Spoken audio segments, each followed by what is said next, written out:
गांदरबल की आवाम के लिए बड़ी खुशखबरी है। मेंबर पार्लियामेंट आगा सईद रोहिल्ला ने आज जिला गांदरबल का दौरा किया। इस दौरे के दौरान उन्होंने गांदरबल जिला के तमाम डीडीसी मेंबरान के साथ एक रिव्यू मीटिंग ली। इस मीटिंग के बाद उन्होंने मीडिया से बात करते हुए कहा कि गांदरबल की आवाम के लिए बड़ी खुशखबरी है कि आने वाले एक महीने के अंदर गांदरबल के डिस्ट्रिक्ट हॉस्पिटल में सीटी स्कैन मशीन इंस्टॉल हो जाएगी। नाज़रीन, बिल्कुल आपको बता दें कि सीटी स्कैन मशीन ना होने की वजह से गांदरबल जिला के तमाम मरीजों को श्रीनगर जाना पड़ता था, लेकिन अब आगा सईद रोहिल्ला ने कहा कि उनकी कोशिश के बाद अब जिला गांदरबल के डिस्ट्रिक्ट अस्पताल के अंदर ही सीटी स्कैन मशीन इंस्टॉल हो जाएगी। आगा सईद रोहिल्ला ने कहा कि इस दौरे का मकसद गांदरबल जिला में चल रहे तरक्याती कामों का जायजा लेना था। उन्होंने कहा कि कागजात पर तो काम बड़े अच्छे से हुए हैं, लेकिन ग्राउंड लेवल पर अगर यही काम हुआ है तो फिर काफी अच्छी डेवलपमेंट है। उन्होंने मजीद कहा कि आने वाले समय में भी वो कोशिश कर रहे हैं कि गांदरबल जिला में एमआरआई मशीन भी इंस्टॉल हो जाए और इन तमाम चीजों को लेकर वो बड़े ही सतर्क है। Bureau report, growing Kashmir. और एक गांदरबल डिस्ट्रिक्ट हॉस्पिटल के लिए सीटी स्कैन मशीन, तो उसका स्टेटस पता किया कि कब तक वो इंस्टॉल हो रहा है। तो मुझे यकीन दहानी मिली कि अप्रूवल आ चुका है, फंडिंग्स वगैरह सबका इंतज़ाम हो चुका है। तो अगले आने वाले इस एक महीने में वो हम कंप्लीट कर देंगे। बहुत सारी स्कीम्स है अलग अलग सेक्टर्स में।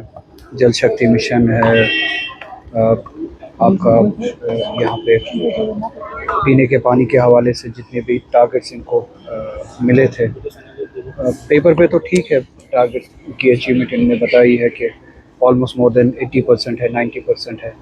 मैंने यही कहा कि आप देख लीजिए कि फिज़िकली आपने जितने टारगेट्स अचीव किए हैं उसके नतीजे में कितना पानी मिलता है लोगों को, कितने घरों में पानी आ रहा है, तो वो पर्पज़ चेक करने की ज़रूरत है। इसी तरह से बिजली के हवाले से हमारे स्कीम्स जो है गवर्नमेंट ऑफ इंडिया के डिस्ट्रिक्ट गांदरबल में कितने हाउस होल्ड्स है अभी जहाँ पे बिजली के कनेक्शंस नहीं है, और विंटर्स में बिजली कितनी कम हो जाती है, डिमांड कितनी पीक पे चली जाती है। उस डिमांड को एड्रेस करने के लिए, सप्लाई के लिए हम क्या क्या कर रहे हैं, ट्रांसमिशन एंड डिस्ट्रीब्यूशन के लिए हम क्या क्या कर रहे हैं, अलग अलग स्कीम्स है एग्रीकल्चर के हवाले से, अलाइड सेक्टर्स के हवाले से, उन सभी का रिव्यू लिया।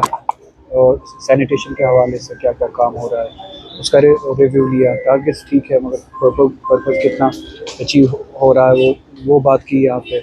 अगर आपने सेग्रीगेशन के लिए यूनिट्स बनाए हैं वेस्ट मैनेजमेंट के लिए, और नतीजे में कितनी सफाई हो रही है सच्ची में इलाकों में, गाँव में या कस्बों में, तो वो चेक करने की ज़रूरत है। पेपर्स पे जो अभी तक बताया गया 7 महीने में जो टारगेट्स मिले थे इस साल के, वो अचीव हो रहे हैं, और पर्पज़ कितना सर्व हो रहा है। इसके अलावा हेल्थ के सेक्टर के हवाले से बहुत सारे पोस्ट की कमी यहाँ पे है, उनको फिल करने के लिए जो इकदाम उठाने चाहिए, डिस्ट्रिक्ट एडमिनिस्ट्रेशन को उस हवाले से बात की, और स्टेट गवर्नमेंट को जिस तेज़ी से वो पोस्ट फिल करने चाहिए उस हवाले से बात की। मेरी तरफ से एज मेंबर पार्लियामेंट मैंने अपनी कॉन्स्टिट्यूंसी में जो श्रीनगर, गांदरबल, बड़गाम या पुलवामा पार्लियामेंट्री कॉन्स्टिट्यूंसी है, हेल्थ के हवाले से मैंने इलेक्शन के फ़ौरन बाद ही एक कोशिश की थी कि जितने भी डिस्ट्रिक्ट हॉस्पिटल्स है मेरी कॉन्स्टिट्यूंसी में, उन सभी में सीटी स्कैन जो है वो लगाया जाए। और खुशकिस्मती है, मैं ये कह पाऊँगा गांदरबल के लोगों के लिए कि उसमें से 2 अप्रूव हो चुके हैं, एक बड़गाम के लिए और एक गांदरबल डिस्ट्रिक्ट हॉस्पिटल के लिए सीटी स्कैन मशीन। तो उसका स्टेटस पता किया कि कब तक वो इंस्टॉल हो रहा है। तो मुझे यकीन दहानी मिली कि अप्रूवल आ चुका है, फंडिंग्स वगैरह सबका इंतज़ाम हो चुका है।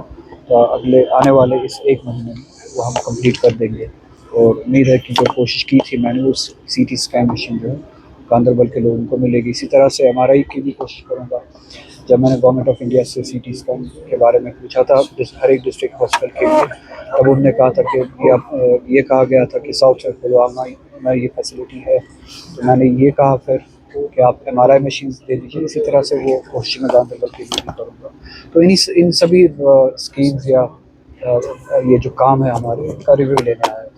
सर, लॉन्ग पेंडिंग डिमांड है गांदरबल 2007 से, जो रोड वाइंडिंग नहीं हो रही है जिले सदर मुकाम में, तो लोग जबरदस्त परेशान। इनने कहा कि वो NHAI ने उठाया है, टेंडर्स वगैरह फ्लोट हो चुके हैं। मैंने भी डेडलाइन के बारे में पूछा इनसे, इन्होंने कहा कि टेंडर्स फ्लोट हो चुके हैं, एक महीने के अंदर अंदर जो है वो सारा प्रोसेस ख़त्म होकर काम शुरू हो जाएगा जो NHAI ने दिया है।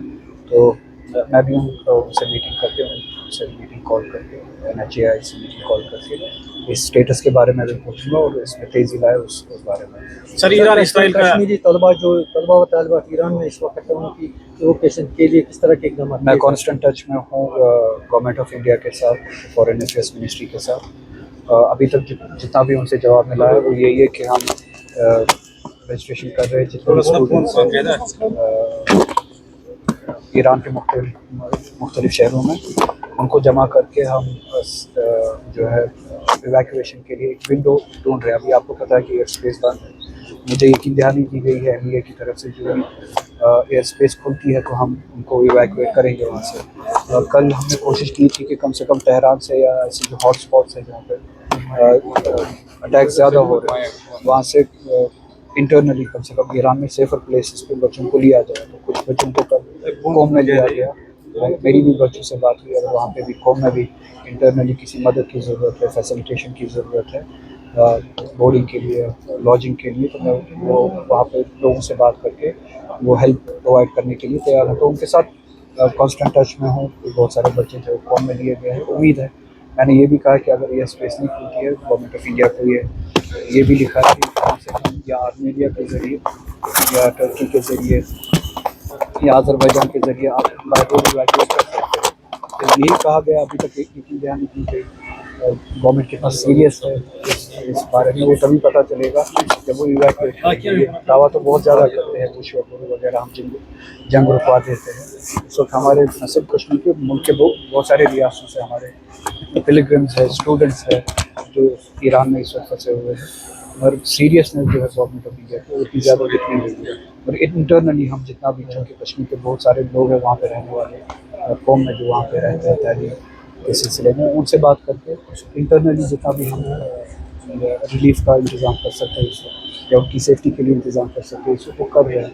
गवर्नमेंट ऑफ इंडिया के एक्शन का हम इंतज़ार कर रहे हैं। क्या आपको लगता है सर US बेस्ड इसराइल इस समय ईरान पे अटैक कर रहा है? ये कोई राज नहीं है। इसराइल की हिम्मत ही नहीं हो सकती है जब तक उनको वेपन्स का सपोर्ट, पैसों का सपोर्ट और पॉलिटिकल सपोर्ट USA से ना मिले। इसराइल की रिजीम की, ज़ायनिस्ट रिजीम की वो हैसियत ही नहीं है कि वो अकेले इस तरह की हरकत कर सके, जंग लड़ सके।